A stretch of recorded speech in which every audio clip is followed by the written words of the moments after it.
So tonight, I'm going to share with you some stats that will help you determine how easy or challenging it's going to be for you to jumpstart your real estate investing career.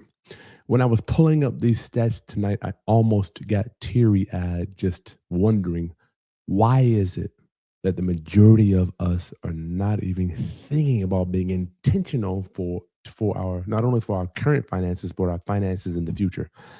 So, ladies and gentlemen, welcome to Sunday Night Dinner with Dan Borrero and Kris Haskins.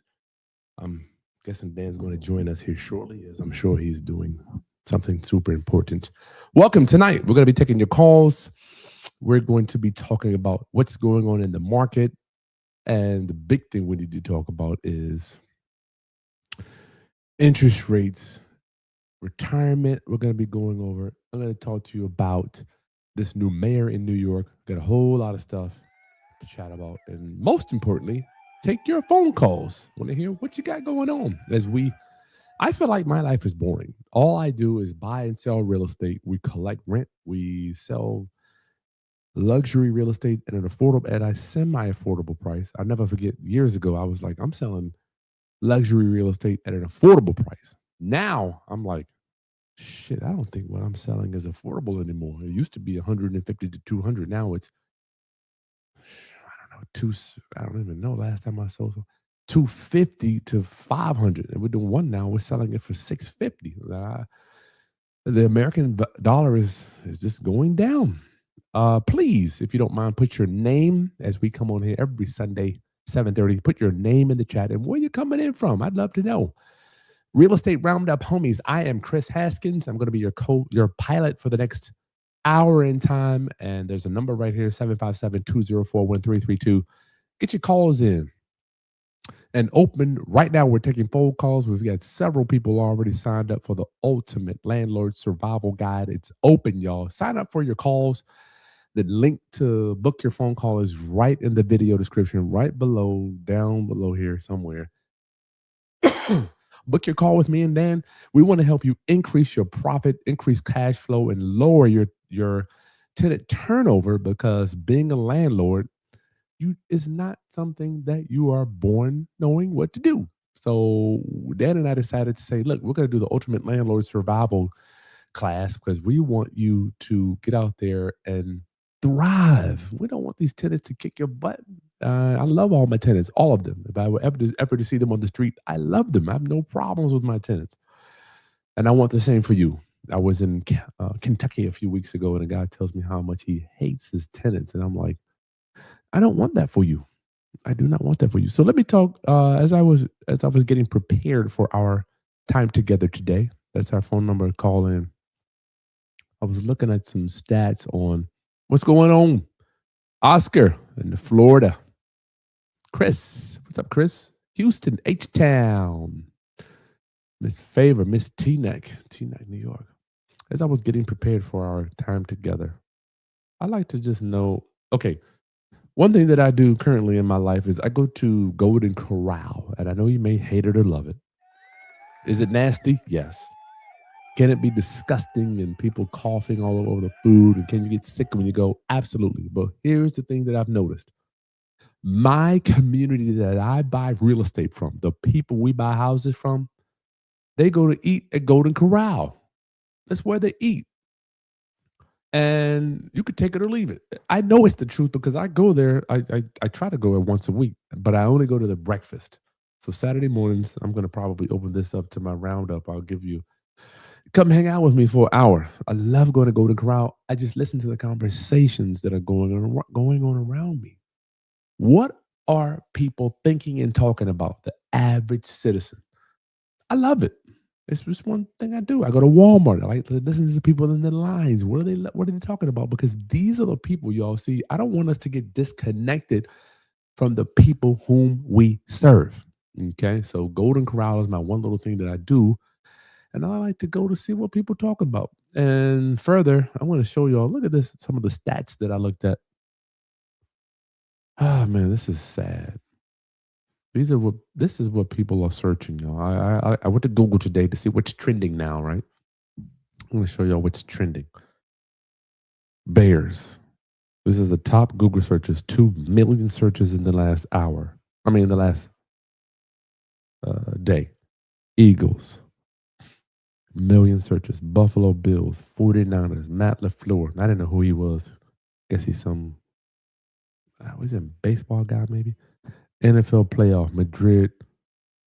Can somebody type in the chat, what are you noticing about all these searches? What are you noticing? What are you noticing about all these searches that are coming in? 500,000, 200 plus thousand, 200,000, 100,000. Who's Alex Bregman? Let's see who he is real quick. Alex.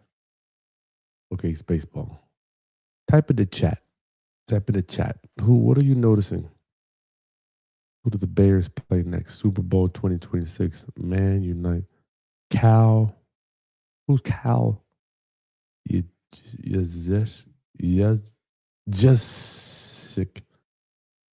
Let's see who Cal Jusic is. Oh, football. Okay, he's football guy. What are you noticing here, y'all? Please put in the chat. What are you noticing? Night manager season. DeMarcus Robert. I think he's a sports guy. Patriots versus Chargers. 50,000. Parker Washington. Who that? Please put it in the chat. He's a football player guy. Okay. Y'all, put it in the chat. What are you noticing about all the searches in the United States? Travis Hunter, Portsmouth versus Arsenal, New Zealand versus Hornets versus Jazz. Y'all, I got teary-eyed when I looked at this. The majority of the searches in our country, y'all, are for entertainment purposes. Entertainment purposes. I don't know what Dan is. Dan's calling in, y'all. Let's see what it says. Dan, you're on the line with Kris Haskins. How can I help you? Chris, can you let me in? I've been waiting. I don't see you. Did I send you the wrong link again? I'll send it again. Bye.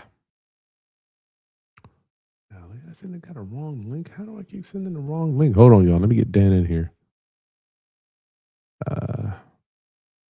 Invite. I guess. Why does Dan always get the wrong link?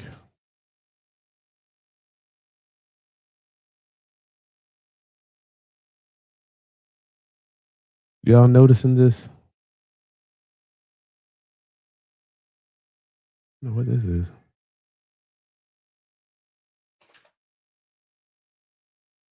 Dan went to the Zoom link. What are you doing? You're in the wrong room.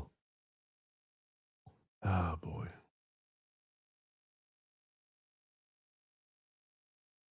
Y'all noticing this? All these people looking for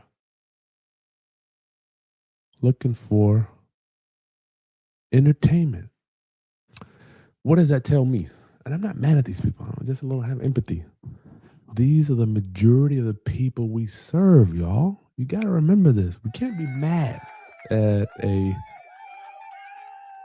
unlimited supply of people that we can serve. And at first I was looking at it, I was getting teary-eyed. I'm like, why are these people searching, looking for stats on all these 49ers, Fox Sports, 49ers game? Borrero! What's going on, Mr. Haskins? Can you please tell everybody that you were in the Zoom room and not the StreamYard room? I say that again, Chris? Never mind. I'm just breaking your balls, man. You're here now. So all these searches, Dan, I was getting emotional about the majority of the searches, millions and millions and millions of searches for entertainment purposes. These are the people we serve. I want y'all to. These are the people we serve in reference to saving them from their problems, buying their problems. There you go, brother. These are the people we serve. Bears, Eagles, Buffalo Bills, 49ers, Matt LaFleur, all these are entertainment. Millions and millions of searches over the last 24 hours. First, I was a little mad, but I'm like, you know what, man? That's the reason. Y'all, there is no competition out here. There's no competition. You are the biggest competition for yourself. You're the biggest one. I have people say all the time, "Is real estate, man? I mean, is that do people still ask you that, Dan? Does real estate still work?" Yeah, all the time. I'm like, it's no competition for every one guy. And maybe they feel like since we're on the screen a lot that there's a lot of guys out here buying.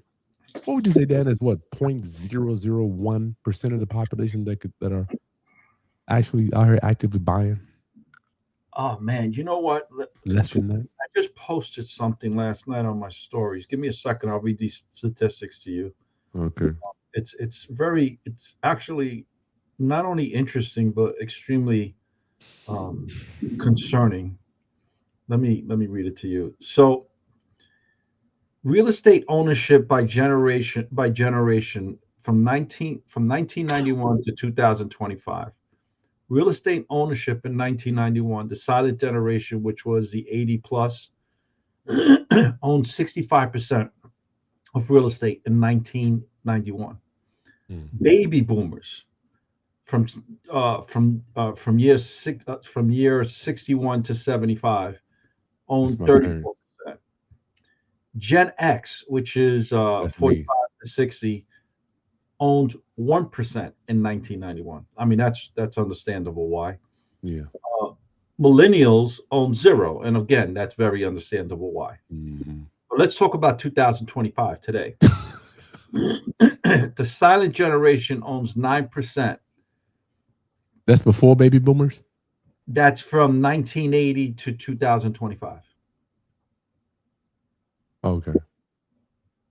which means they're the 45-year olds. They only own 9%. The baby boomers own 41%. And I guess I would be a baby boomer. You're a baby boomer, Dan. I'm a baby boomer. Um, I'm Gen X. Gen X owns 30%, and millennials own 21%. Mm. Now, this is my question. Gen X is Chris. Chris, how old are you, man? I'm 50. I'm Gen X. At 50 years old, Gen X should own a whole lot more than 30%. You're damn right. We're going right into the we're the ones that are living in the internet. We saw the internet being born. I mean, you grew up with the internet. It's a skill set that I continuously struggle to learn. Whereas with you guys, it's not something that should be difficult for you to learn.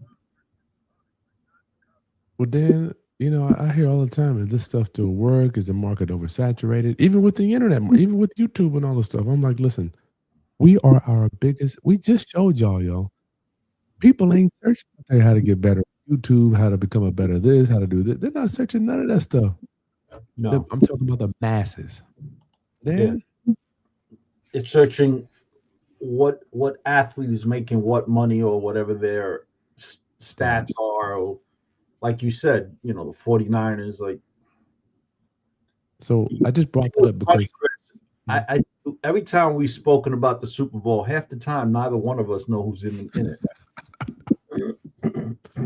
Yo, we're not saying we're right or wrong, better or worse. All we're saying is the type of people. Dan is my guy. We can hang out all day. We talk the same language. And it's not a Chris Dan thing. It's just a common denominator what we find that's important. Yeah, you know it's funny, man. I was out with some old. I wouldn't even call them friends. I would call them acquaintances. Deborah Jackson, how are you? Deborah, what up? Happy New Year. So, you know, I haven't seen them in a while, and conversation is always, what everyone's doing, and then we'd ask about if anyone's seen such and such, and they'll tell us if they're traveling or working or how life.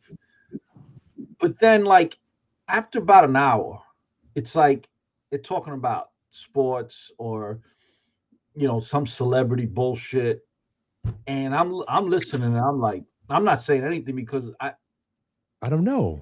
I don't know. I just don't know. But I'm like saying to myself, like, man, like, why are we not talking about? So when I walk in, when Chris and I talk, We're talking about current affairs. Nothing to do with a celebrity or entertainment or sports. We're talking about where's the market going, the economy, how political action, what political decisions were made, how it's going to affect us. We're talking about school systems, about with our kids, education. We're not We might talking. talk travel. We might talk travel a little bit because we Yeah, a little bit. but we're talking travel. Like, what's We the best traveling. what to do with your kids, right? We're not. And I guess what I'm trying to get across is, tell me who my grandmother used to say that to me when I was a kid. Tell me who your friends are, and I'll tell you who you are. And man, it's such a simple statement that's been said for generations that is so true. It's a new one now, though, Dan. I don't know if you know the new one. That there's a new saying: "Tell me who you follow, and I'll tell you who your future." If you follow these sports guys, I'm in this mastermind, right? And they're like, this guy says, you know what? I can predict your income by who you follow. He came on the stage. He's like, look, do you know this guy? Boom. If you don't know him, I know your bank account is between here and here. I know it. And you know what? I'm like, you know what? The dude is right. If you don't know certain people, you don't know what strategies they're doing, where they've been, what businesses they're into, you're only going to do this much. It's just bottom line. That's a huge statement. I didn't even think about it. Intelligent people talk ideas. Average people talk about events. I like that. Talk about people. Who said that? Keenan. I got a lot to talk about. We got some other comments here. Deborah Jackson, we got to hear from you. I ain't seen you at the mastermind in a while. Get you on there. Oscar, can you tell me if banknotes a good idea? What's a banknote, Dan? I don't even want to speculate on. I think I know what it is, but I don't even want to speculate on it because I don't want to give out the wrong information. Flash back and yap. Unless you don't win some money, ain't nothing to talk about. That's right. Ken, what's up? My man Ken from Montreal, he's out there kicking it. Dan, you got something? I got a million things to talk about, but go ahead. I'll let you go. I want to talk about retirement. I do have something I want to bring up. Dan got something. Let's talk about what you want first. All right. So I was looking earlier. I was talking about, I go to the auction. Dan, I was on the phone with you last week. I was on the way to the auction. Yeah, that's right. You were like, yo, I got to go. So listen, y'all. I need us to all understand. People think that banks, not always, but a lot of people think banks are like in cahoots of trying to take your house or like trying to be shady to you and do something, foreclose on your house. And I want us to understand that it's just not true. This is why. How REO and non-performing loans impact banks, okay? So everybody knows the bank is in the business of what? Loaning money.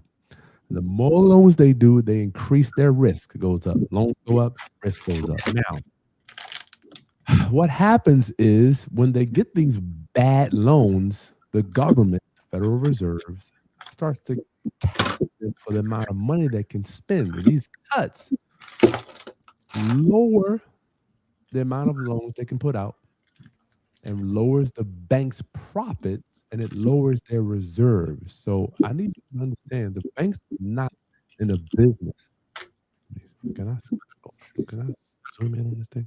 The banks are not in the business of trying to take your house. They actually will work with you to keep your house. They don't want REOs and bad loans because it limits their profit and it limits the amount they can loan out. Okay, so just remember that when you jump into the business and you're thinking that this house shouldn't go to foreclosure, or this shouldn't be, that shouldn't be. Guys, they want to get rid of these houses to us. And once again, this goes back to the beginning of our conversation. Competition. The competition only is yourself. Okay.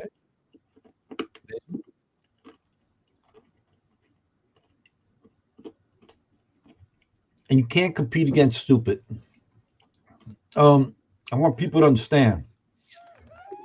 Kris Haskins and I, we go to auctions. Well, I can't speak for Kris, but for me, 8 out of 10 times I'm not walking away with the property. I'm okay with that. None of that. Tell them why we're okay with that, Chris. Because a lot of times people are overbidding, price too high, the majority of times. And you got to be willing. The best deals, as Dan says, are the ones that I just don't do. I'm like, you know what? We'll make it up on the next. We'll figure out on the next one. Can't get attached. Can't get attached. So keep that in mind. Banks ain't trying. They're not out here trying to scheme you. They ain't plotting on you. They do not want your house. So get in the game. Make your offer. All right. The truth is this, guy. I wanted the audience to know. It takes a long time for the banks to foreclose on your home. Don't happen overnight. And they're losing money. It takes. And I've seen cases where it took 7 years or longer. People just sitting in the house. I actually had a woman call me up for a consultation. Miss James, how are you? Had a woman call me up for do a consultation. She had the property almost 8 years without. She had not paid any taxes. She hadn't paid any of the mortgage payments, insurance, which the bank is paying. Nothing. And for 5 of those years, she was collecting rent on the 2 apartments above her. Damn, that's a good deal. And she's calling me up as if she's being the victim. And that life is hard. It is. So I immediately returned the money while I was speaking to her. And I said, I can't help you. And she was like, why not? How could you not? And I was like, because you've had over 7 years to figure it out. There's no way I could help you in 45 minutes. That's nice of you to do that, Dan. Now, I'm not saying that I wasn't trying to be mean to her. I was just trying to be realistic with her. She had 7 years to figure it out. What could you possibly tell her, Dan, that's going to change her in 45 minutes? Yeah, she did a great job at stringing it out over 7 years. She also got a little lucky in the sense that COVID happened in those 7 years. So that added like another 2.5 years to it. But the truth is, you had 7.5 years and you were collecting rent for 5 years. Wow. She got it made, dog. Yeah, and my husband was sick, then I was sick. I hear you. 7 years. By the way, Dan, you're a survivor. I never heard. Matter of fact, I've never heard you say how whatever you went through with that stuff. Did you just suck it up or what? Chris, what do we do, right? I've never been through something like that. Well, I want the public to know entrepreneurs are problem solvers. We get paid handsomely to solve problems. That's true. We don't get paid to make excuses. We get paid to solve problems. You can make money or make excuses, but you can't make both. I don't know. Call in with your questions, 757-204-1332. For those that don't know, Chris and I, we're starting our Ultimate Landlord Mastermind class on February 17th. If you're interested and you want to schedule a one-on-one with us so we could discuss if this is going to be the right fit for you, go to dankrisdeal.com, dankrisdeal.com. Or it's right below. I put it right in the show notes, y'all. Just go right below. Click on it. Get your call in. We got several people already joined. This is going to be a life-changing event. If you're a landlord or thinking about becoming a landlord, you do not want to try to figure out this shit as you go. I promise you it's going to be a catastrophe for you. It's going to be trying to figure out how to be a landlord. One thing you can't do, y'all, one thing that we weren't born to do is be a landlord. No one was born to do it. It's just a fact. You know what, man? I got to know. I think I may have been.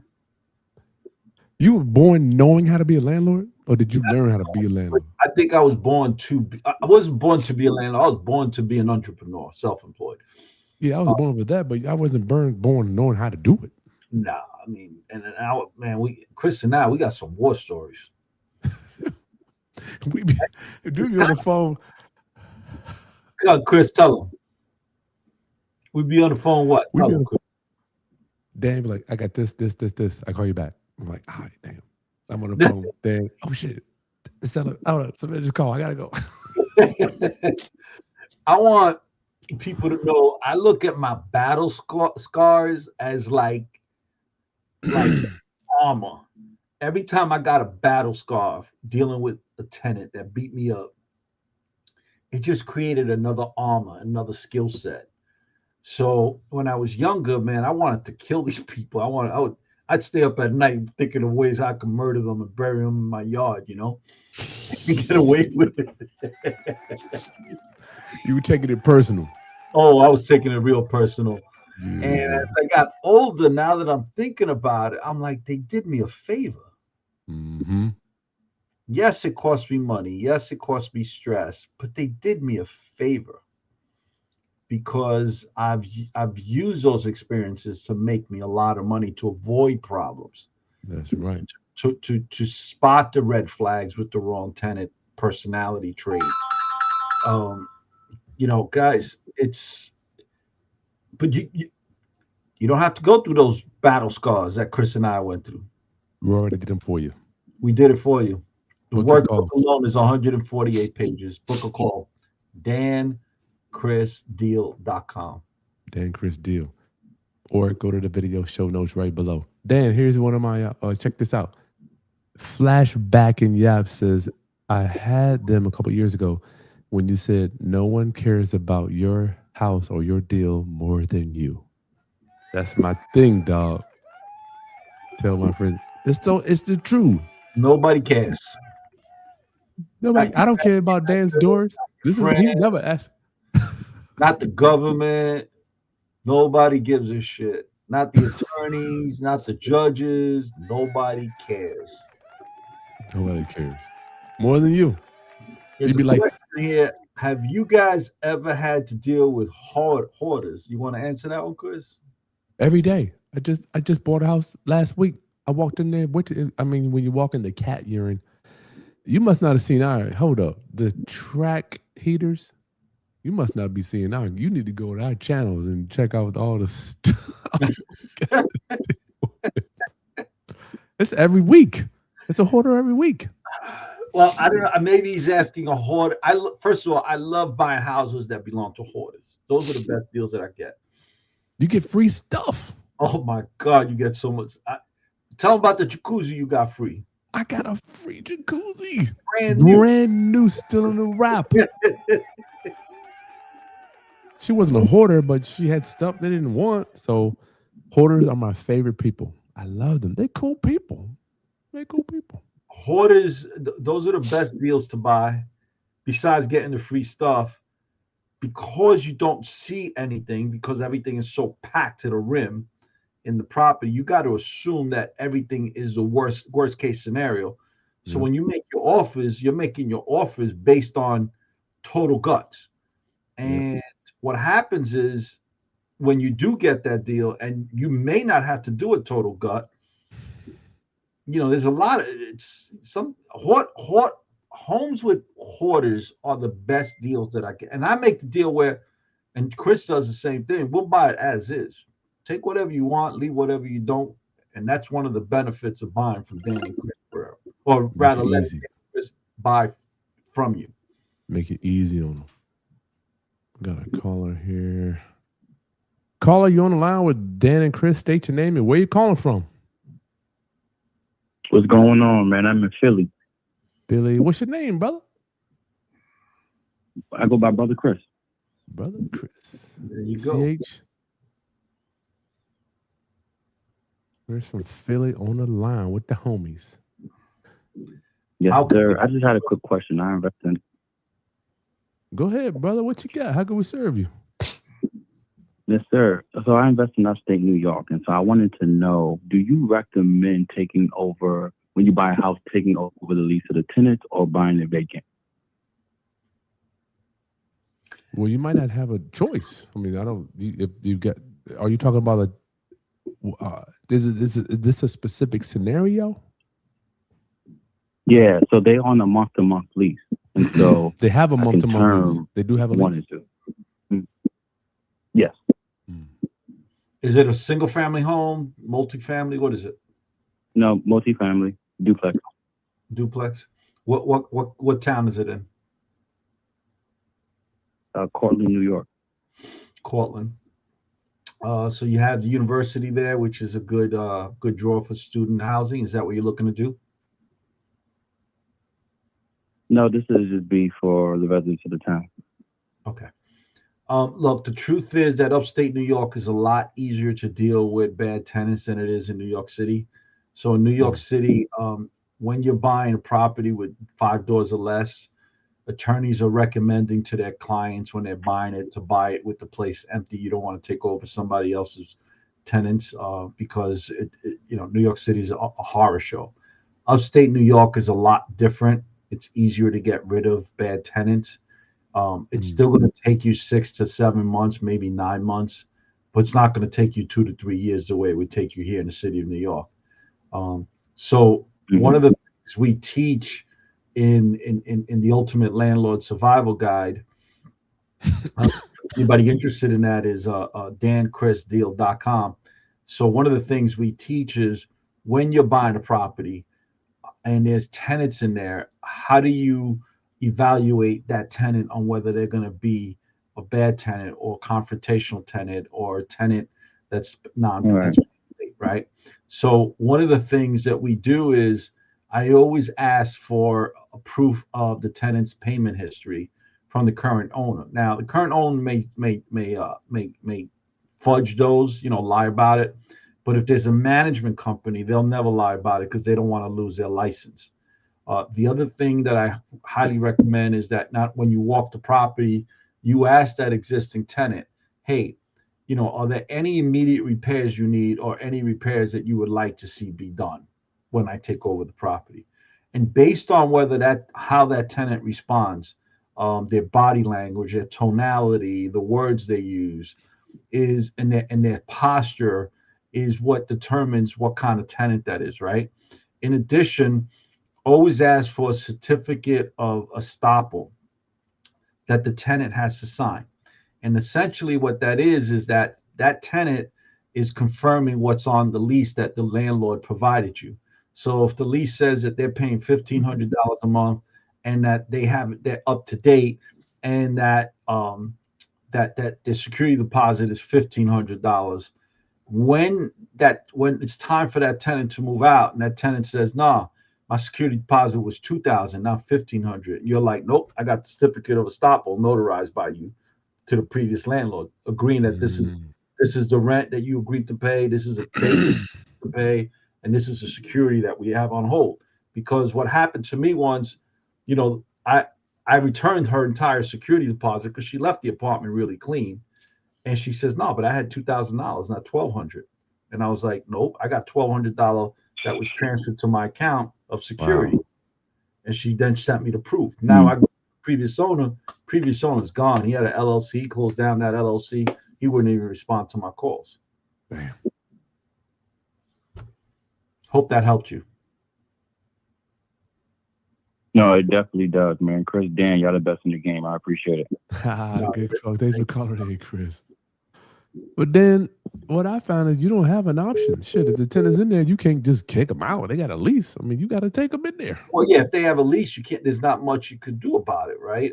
But like here in New York, I have a relative of mine selling a 4 family, and he he got 3 asking prices, and they were like, "I'll take it, but want the building empty at full asking Mm. price, not even negotiated." That's nasty. And How and, they and gonna his handle price, that? he was about 10 to 12% higher than what the market was. How's he And gonna handle it? well, Pay him just to so leave? he has Dan Borrero as a relative, as a cousin that he constantly calls up for advice, and he happened to place all 4 tenants, and 3 of those tenants, their leases were coming up. Well, they were on a month to month because he had known that he was going to be selling the property, and he had told them, "Listen, come next year, I'm selling this property, so I'm not gonna. You guys can stay month to month. This is going to be the rent." But one of those tenants still has a lease until April, and they're staying until Ain't April. bad. Ain't bad. GL Pro. When we coming back to Kentucky? I don't know. That's a good question, man. We had a ball. You guys were such great people out there. Such empathetic people. Just very kind-hearted, warm. Kentucky bourbon we had. First time in my life, I had a bourbon mojito, and it was Yeah. really. I was shocked, and I don't drink. That was good. Really good. Miss Deborah, what do you think about the new loan programs where you're borrowing from the future value? That's the new home equity investment loan. I can't stand it. I don't know much about it, but the truth is this, people. Banks Let's ain't tell them gonna about it real quick. banks ain't gonna lend money like that. Banks always make their money. They're borrowing money. Let's tell them what it is real quick. So instead of you a home equity investment loan, you know how I can't stand America. They have these strategies that they define. Like they make things like the BRRR. Me and Dan been doing this shit forever. We just didn't define it, right? So they can define things. So they're loaning you $100,000 based on your future appreciation, but you don't have a monthly payment. So now they got to lean against your property. So when you go to sell it, they get half the profit of when you go sell it of your appreciation. Sometimes because there's interest that's incurring. It's calculating. And then that interest is compounded onto the original principal. They're just not charging you for it right now. So when you go to sell it, essentially you're selling your inheritance. Yeah. You're selling your appreciation. Your kids' financial futures. Same as the reverse mortgage, same crap. Yeah. So the problem is people, I don't know what it is, man. I don't know. I don't understand why people think I don't know why people think they're always going to make more money in the future, Dan. What is it about us that we think? Do you see that too? I'm like, now I know this shit. I don't know if I'm going to make more money in 5 years or not. I might make less money. Look, the truth is there's some years we have really, really great years as entrepreneurs. And there's some years we have like bad years. Last year was slow for me. It was slow. Yeah. So, I tell people when you're self-employed, when you have a great year, don't go buck wild spending money. Better save some of that, reinvest it. There you go. Put it back in the business. Bad year for sure. There's a saying that I've learned. The good times are nothing but an opportunity to plan and prepare for the bad times, okay? So just don't go crazy out there. Dan, I want to show you this thing that came up. I actually sent you an email, Chris. I'd love for you to pick it up. Okay, hold on. When you finish yours. Yeah. I could go, man. I could go. Dan, New York Times interviewed some people, and they were saying how people are worried that we'll never be able to buy a house. This is a quote. There's a sense of futility, meaning it's irrelevant. At this point, I'm not going to rough it for 5 years just to save for a house I'll never be able to afford. So why not live my life the way I want to now? No problems, and live it. This is what people are saying about coming to Chris and I, paying us rent, and we'll be living the lives that we always wanted to live. Dan, I should have had a flipping life by now. She's 36. I should be traveling. I should have a luxurious closet, but instead, all I have is a good credit score and a paid off 2013 Nissan. And whose fault is that? It's rough out here, man. It's not rough, man. Chris, come on. Dan, I just don't know. I am not the guy that you come to complain about your life. I know that.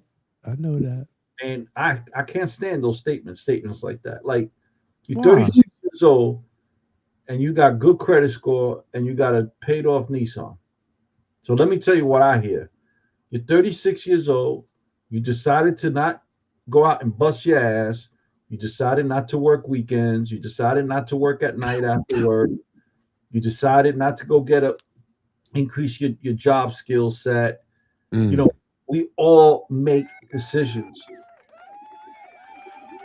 So I had a relative, guys. This happened to me last year. I won't say who that relative was. Came to me for a loan. They know you got it. And I told her no. Everybody knows Danny got it. I was, Look, I there you go. even came to me for a long. My other relative was like, she got to be crazy. That's what she told the other.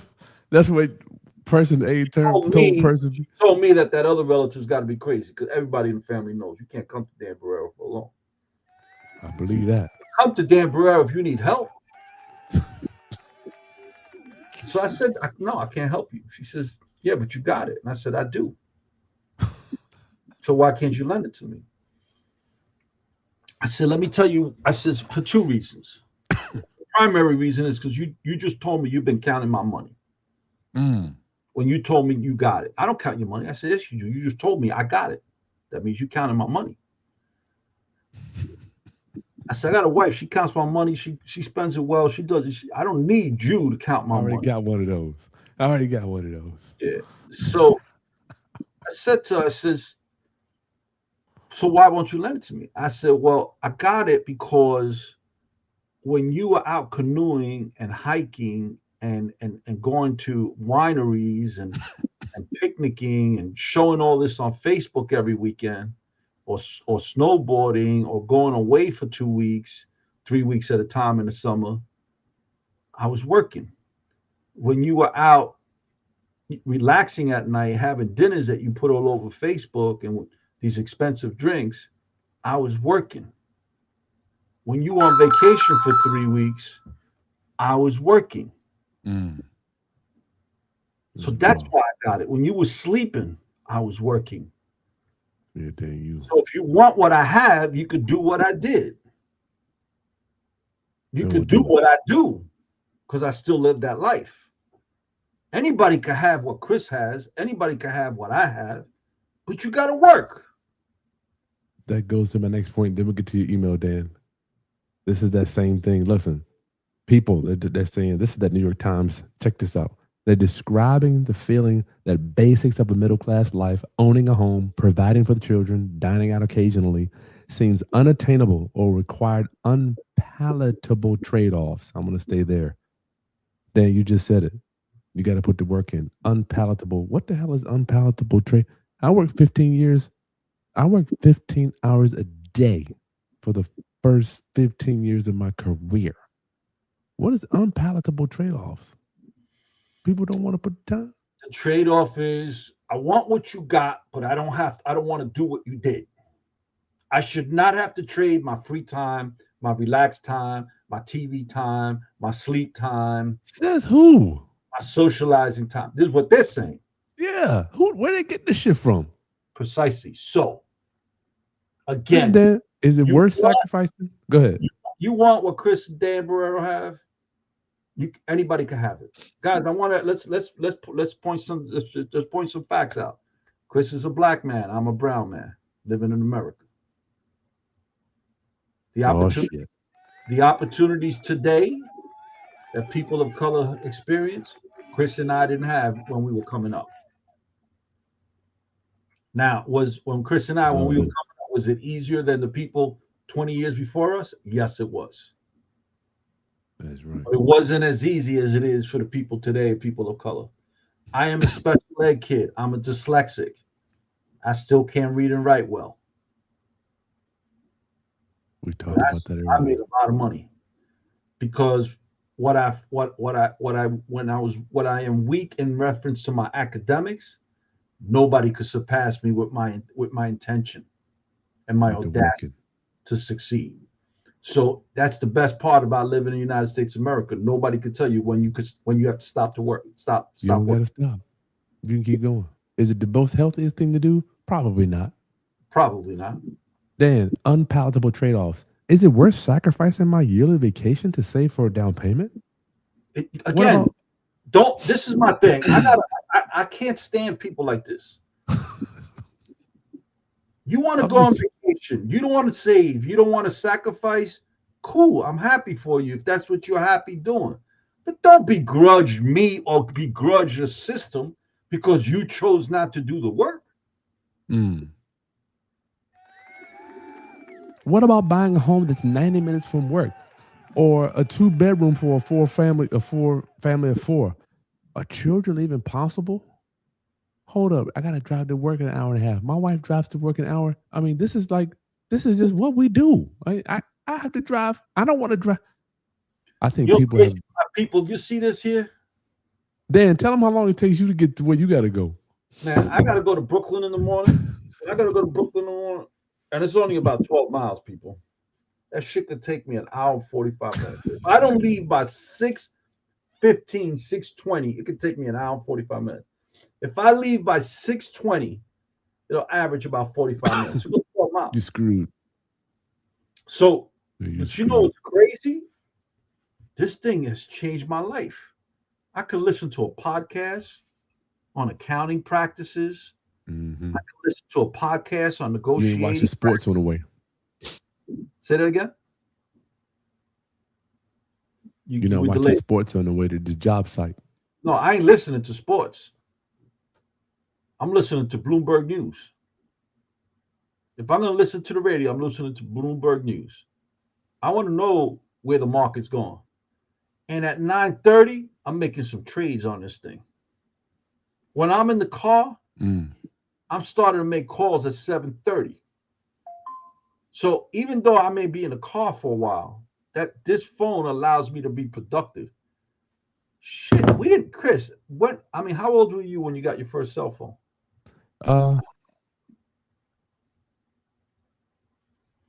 What you say, Dan? When you got your first cell phone, how old were you? Which is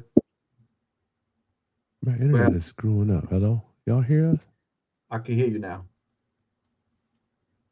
Oh man. Bronx Building, Mandami. That's Dan's best friend, by the way. I don't know if y'all know that. Uses to showcase. I saw y'all get a coffee together, Dan. Say you. Yeah, I got my eye on you.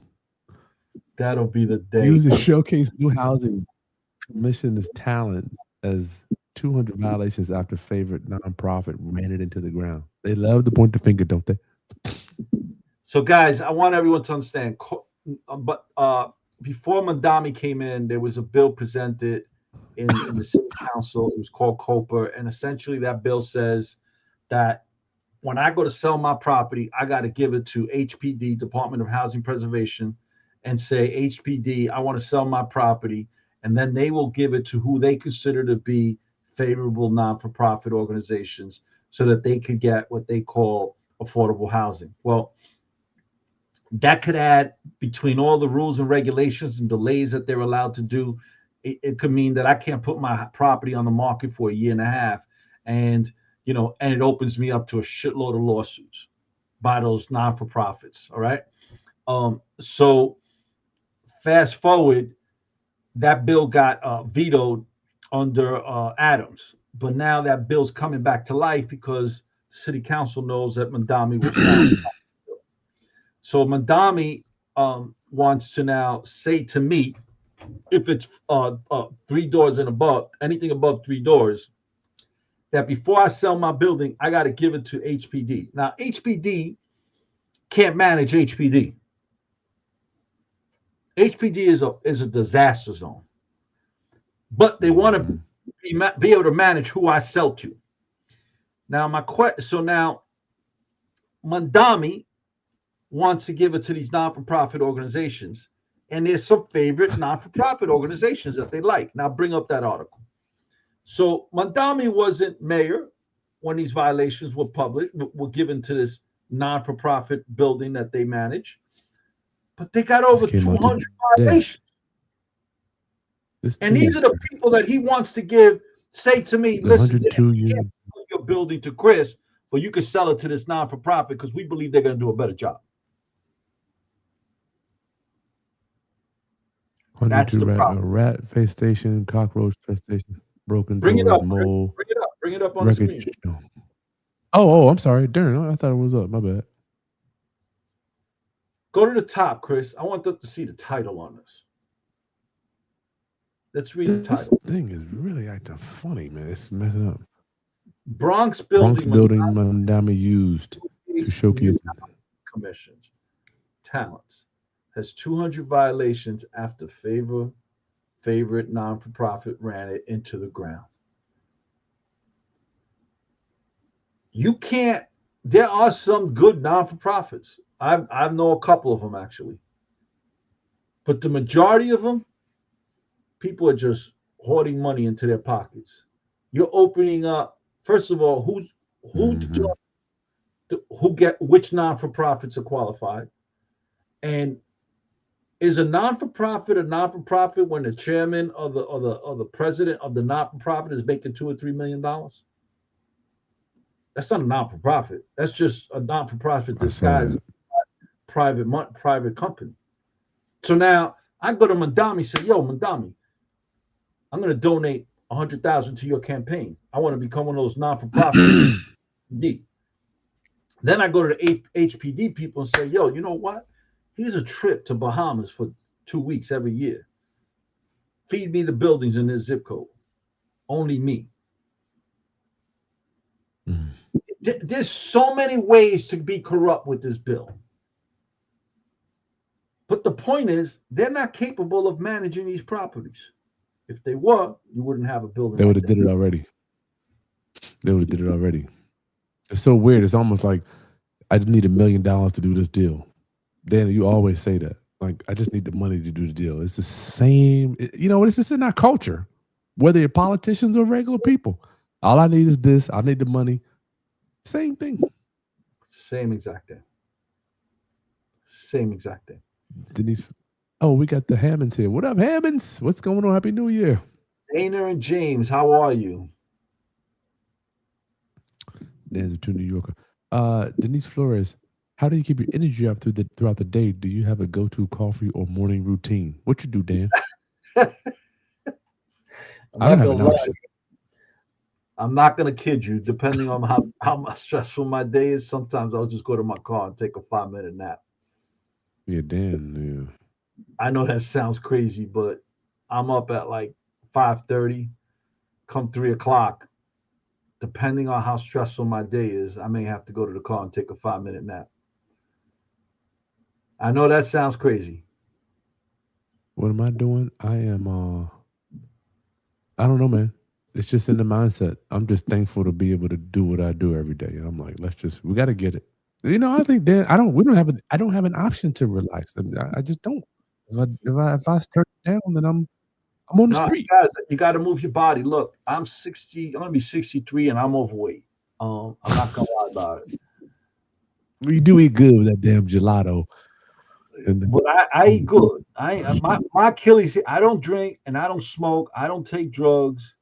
But I got two Achilles heel. I love to eat good and I love to take great vacations.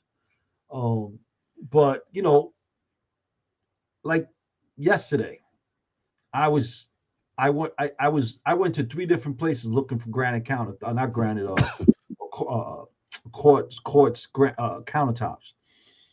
And I don't go to the fancy places in general. What I do is I go to the fabricators. That's where you're going to get your real good deals, right?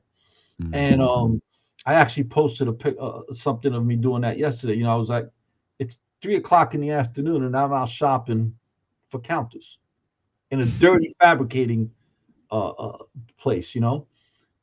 And as I'm driving home, like somebody called me up, and I was like, yo, they asked you what I was doing. I told him, he goes, oh yeah, that's what I was doing. I went shopping with my wife while we were shopping for clothes. I'm like, you weren't doing what I was doing.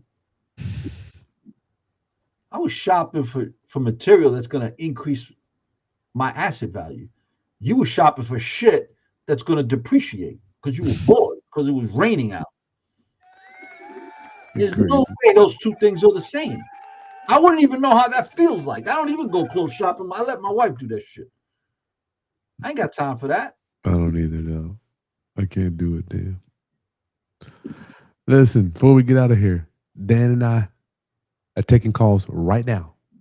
Get registered. Go down to if you've already joined our waiting list, come through one more time, or you should have received an email from us. If you haven't received an email from us, just click the link below. We'll go to dancrisdeal.com, set your time. We got the calendar open for you. There are some slots. We're taking calls to see if the Ultimate Landlord Survival Guide is a fit for you to help you maintain your property. You learn how to buy it. You bought it right. You learn how to get the financing. You learn how to close on it, get it all prepared. But now What about the management of that tenant, the management of that property over time? It is the stamina that's going to get you. It's the stamina, staying in the business. You got it. Listen, the point let's get back to the stamina. The point I was trying to make was yesterday I had to go back to one of the apartments and take some extra measurements. It's on the 4th floor. Could I have taken the elevator? Yes, but I took the stairs. Guys, move your body. Like, you gotta move your body. Stop taking the elevator. Stop taking the escalator. Start taking the stairs. You know, that's a good point. Don't walk. You have to go someplace that's 6 blocks away. Don't move the car. Walk there. Good point, Dan. That's just, you know, how do I keep up throughout the course of the day? That's pretty much how I keep up through the course of the day. Just make sure I'm moving my body throughout the whole course. Plus, when you're stressed out and you're in that problem solving mode, you know, the chemicals in your body are going to keep you up. Now, when the problems are solved, that's when you start to feel tired, right, Chris? I'm like, what's the next thing to do? Yeah, the adrenaline starts to go down once the problem's solved. Guys, next week, I didn't talk to y'all today, but I do want to get into this retirement thing. I got to talk about this retirement thing, y'all. We'll get into that next week so you can see. Oops. Dan, you there? We're going to talk about these little graphs here and how much you're going to need and all that stuff.